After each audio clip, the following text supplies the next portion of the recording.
My name is Joan Bell. I'm making this video for social media for help.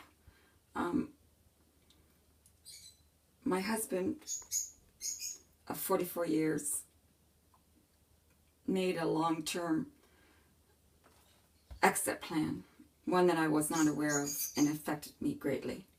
And here's my story. Mr. Edward George Weedhouse, who has weeds up his ass. We met in 1967. He left in 2014. Lies, lies, lies. Abuse, abuse, abuse. Hitting, screaming, raping, pillaging.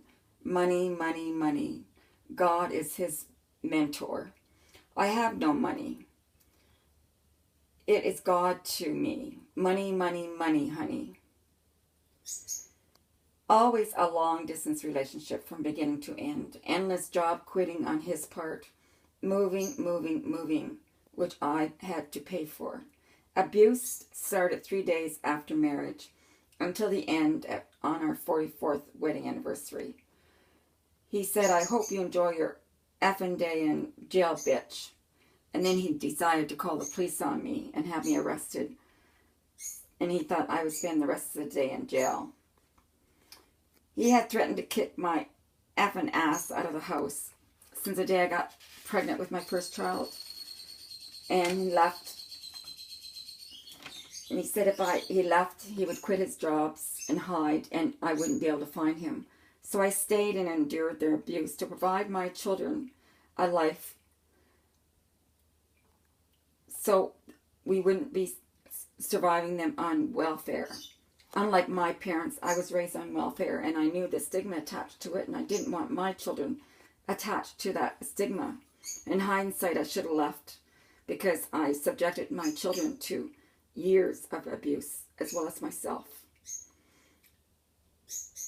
My husband was drunk and refused to buy milk at the age of 18. Our son was just a year old, and he refused to walk or drive 1,000 feet to the store to buy milk. We had just come home from my cousin's anniversary. Ed was the best man at his wedding. He was very drunk. He strangled me, almost killed me. He ripped my dress off my body. Somebody called the OPP, the police, and they came, and because he was friends with them and working with them, they just took him out of the house and drove him up a mile to my mom and dad's house, where he stayed the night. I have caught him kissing women on the breasts. I walked into a house when we lived in Bancroft at 2 o'clock in the afternoon, and he was lying on a couch with his head buried into the breasts of this obese 50-year-old woman.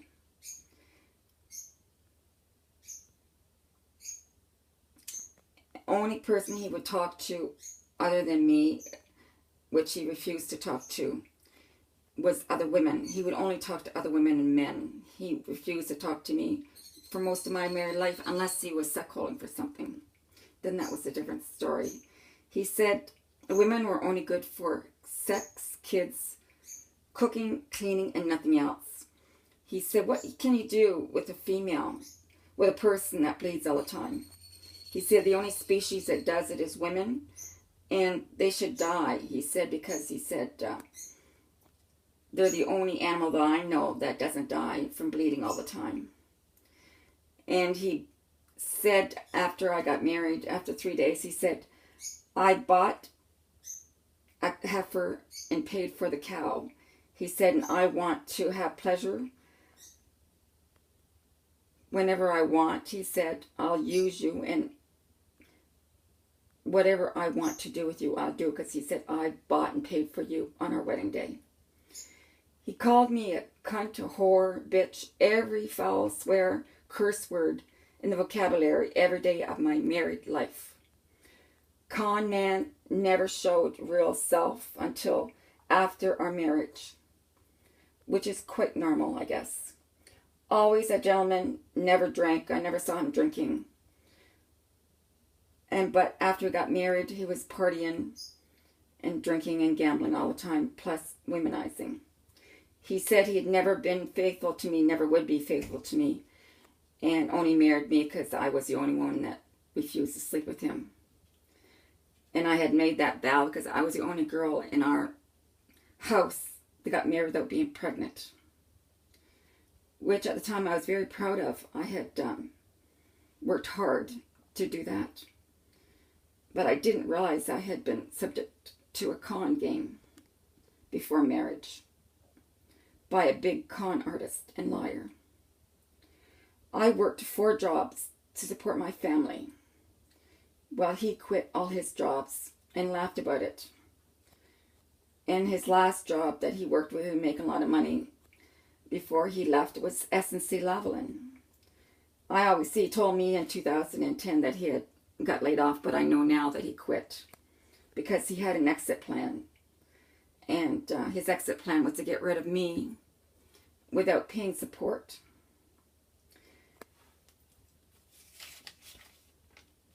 When he left, I was only aware that he had $200,000 in his investments.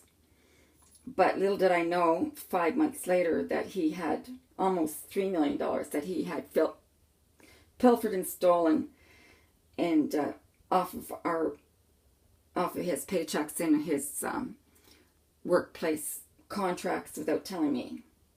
All he's done to me all my life is lie, and abuse, and stole stuff.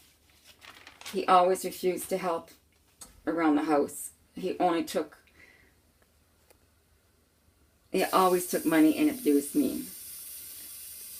I have been kicked out of my house with 22 days notice in April of 2015. I had 22 days notice to get out. I have had a bird refuge since 2001.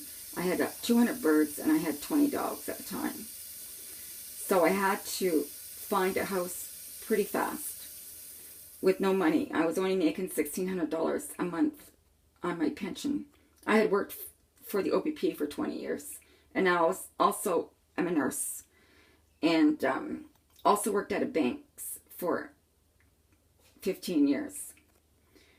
But I wasn't expecting to be kicked out of my house at 63, disabled, and he called me an indigent in May 2014 and thought it was funny. He didn't know what that word was. He'd never heard of it before. But his lawyer or somebody else, my daughter or her husband, probably pointed out what the term was, and he thought it was a big joke and said that I was nothing but an indigent. Also, my sister Sharon Vaness and her husband Paul Vaness of Tweed took $40,000, which I had given them cash, to buy a triplex, which was across the road from them. And it was making $2,200 a month, because I was told I was going to be kicked out of my house. So I decided to buy this triplex. So I paid for all the closing costs. I paid for everything. And I didn't realize, after I gave my sister the money, the agreement was, because I didn't have a high income, I couldn't get a mortgage. The mortgage broker I had dealt with for years decided to lie to me. And he never really checked for private financing for me. He was getting more commission on somebody that provided a clean history for a credit bureau. So he got more commission, so therefore he lied to me. And at the 99th hour, my brother-in-law stepped up to the plate and said he would put the house, the triplex, in his name, and the loan in his name, and the house in my name, because that was our agreement.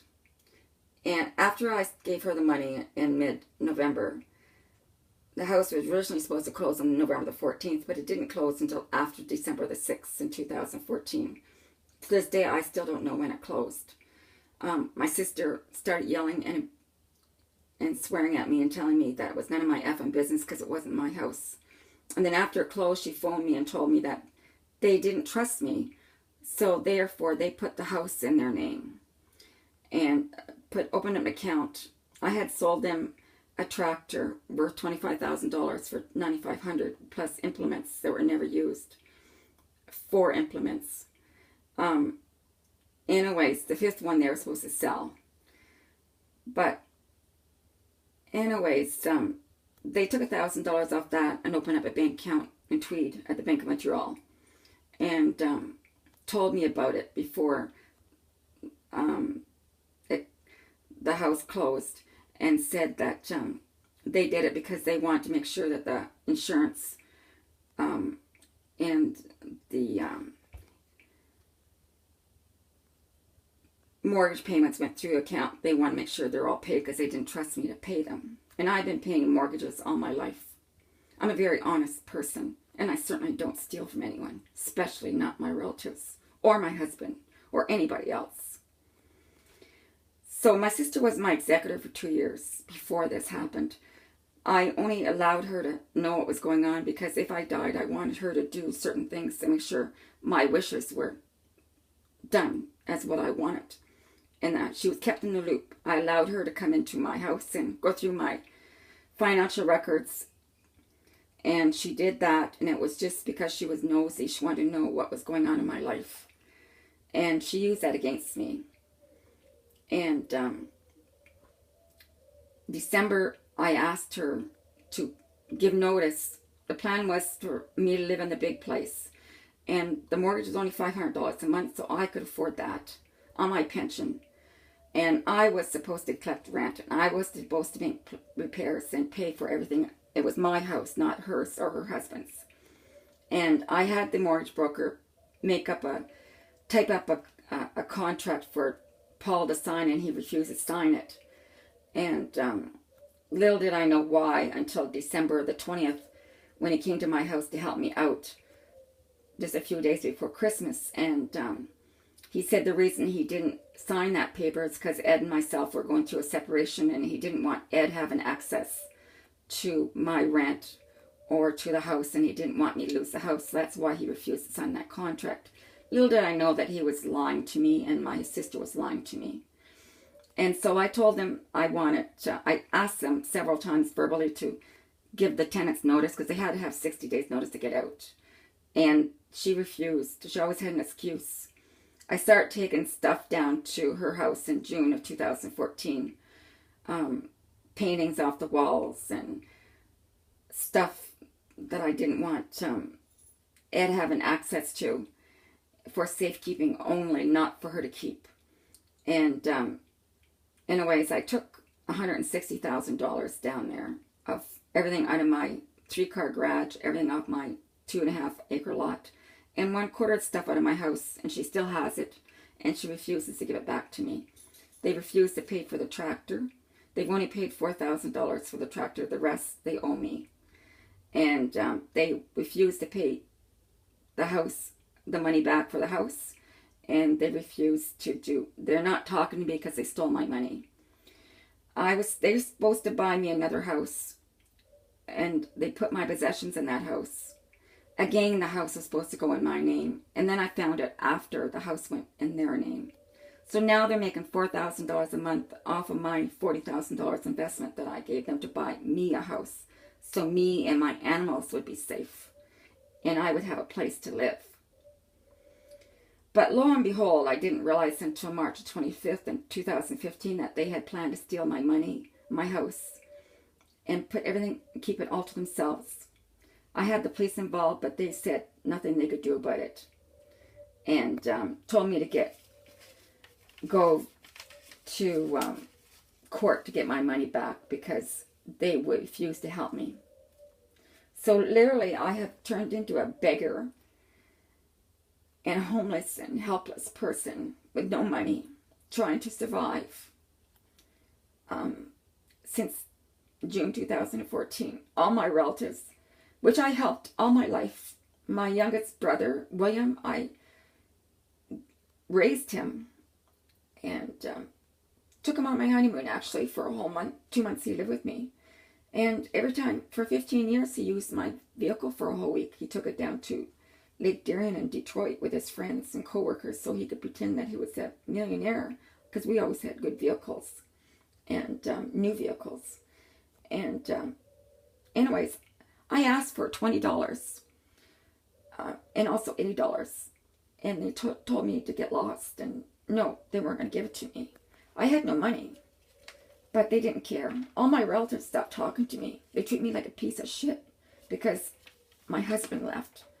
And my sister yelled at me on the 26th of March in 2015 and said that I deserved to get raped and beat and sodomized and verbally abused and all the stuff my husband did to me over our 44 years of marriage, because she said I had animals and my husband lived in squalor. My husband never lived in squalor. We always had beautiful houses and they're always clean. My floors are washed every day. My house was the cleanest of all my family. Unlike my little sister, Sharon, her house was a friggin' pig pen all her life. And there's only 2 of them living there. She had her 22-year-old son, Andrew, lie about what happened at our house on the 25th of March. So that just tells you what type of person she is. I am hoping people will help me. And I have to do this in incognito because I don't want anybody recognizing my face. Because if they do, I'm kicked out of my house. I've already been kicked out of one house and harassed by a landlord in Perth for 3 months and threatened. And I don't wish to be kicked out of this one until I try to get my house back. But I hope somebody will help me. I'm just asking for donations. I don't care if it's $1, 50 cents, or whatever it is. I just need donations. And if anybody is kind-hearted and wishes to help, they can go to any Bank of Montreal in Ontario and deposit any amount, whatever they want, into account number 3988504. Transit number is 23972, and it would be appreciated. I need to be safe with my animals.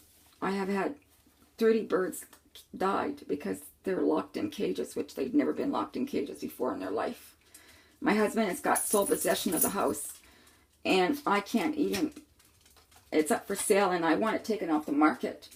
I hired 2 lawyers, and all they did was take my money and lie to me and let my husband steal off me legally. And the judges, they didn't communicate with me. I had no idea we had court every day in March because my phone wasn't working. My husband refused to pay the bills, like my lawyer said that he was paying bills. And then December 20th, 18th, I should say, in 2014, my telephone was disconnected. My internet was disconnected. My TV, I haven't had TV to watch or a newspaper to watch or read since 2014 because I've been using my money to survive. I'm now using payday loans to survive, to pay my rent and buy food and stuff, and selling stuff that I've had for 44 years. And I shouldn't have had to do that. I should have been able to live in my house that I bought. I worked hard in my life. And everybody's been stealing off me. It's pretty sad when your relatives steal off you. And husband was always unemployed, always sick. I never kicked him out of the house. Never told him to leave. I never made him ever grovel for money. If he wanted money, it was always given to him. But he bankrupted us at the age of 18 because he was always partying, gambling, and drinking and refusing to pay bills. So I took that privilege away from him. And I did not realize he was stealing money out of the accounts. He would put money in and take it out the same day. Never telling me. He always pretended he was stupid and didn't know how to use the Interac machine up until 3 days before he left. In hindsight, all he's been doing is playing a good con on me and lying to me for 50 years. Pretty sad when somebody marries you under undue influence and lies and con because it's a joke. My life wasn't a joke. My kids don't speak to me over money. And that's fine. I was supposed to have surgery because I fell in December. I couldn't call an ambulance because I didn't have a phone. My cell phone didn't work at my house. And my husband knew that, but he's got a fine against me for $3,000 because my phone wasn't working, and I did not know about court dates. My sister knew about them. She was in contact with my husband, but I did not know them. My lawyers never told me about it. And anyways, my lawyers are always paid, but they did nothing for me. So now I'm stuck between a rock and a hard place, and I had over 100 pages of documents that I never even was given aware of that existed. And I took them to duty council in another town on September the 4th, 2015 to find out what they said. And I found out what was going on, and the lawyers are right there, and they did nothing for me. They still do nothing. So I'm going to go after their jobs. But I need help. In the meantime, I really would like to have help. So I'm applying out of people's generosity to help me financially until I can get on my feet. And as I said, any amount, even 5 cents is appreciated. Thank you.